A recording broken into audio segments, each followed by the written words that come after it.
మన గ్రామంలో పిల్లలకి పెద్దలకు మరి గ్రూపును ఏర్పాటు చేయడం జరిగింది.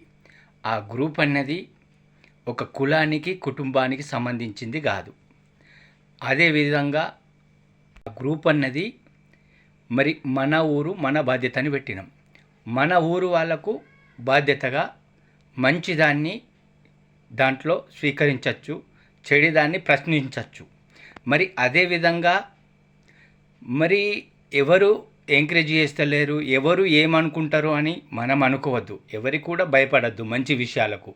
మనకు సమాజానికి అదే కావాల్సింది, మంచి విషయాలే కావాల్సింది. అవును కదా. మరి మన గ్రామంలో ఉన్నవాళ్ళు లేని వాళ్ళే అనద్దు. మనకు కావలసింది న్యాయం, నిలదీయవలసింది అన్యాయాన్ని. అవును కదా. మరి ఇంత తెలివి కాలంలో మరి ఒక సామెత ఉన్నది, ఒక గొర్రె దునికినంటే చెల్రో ఉన్న గొర్రెలన్నీ దునుకుతాయి. మరి మనము అలా కాకుండా దానికి మనకు తేడిందన్నది ఖచ్చితంగా గుర్తుంచుకోవాలి. అవును కదా. ఈ ప్రకృతి లోపల ఈ భూమి మీద ఒక ఉదాహరణకు మనము కాకిని తీసుకుందాం.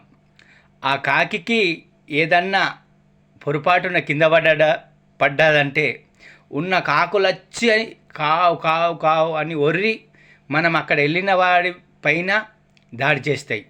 అవును కదా.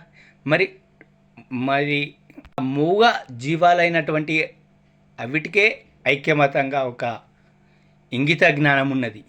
మనమైతే మనుషులం. మనకు ఈ సమాజానికి కావాల్సింది మంచిదే. మంచిదాన్ని స్వీకరిద్దాం, చెడుదాన్ని అణచివేద్దాం.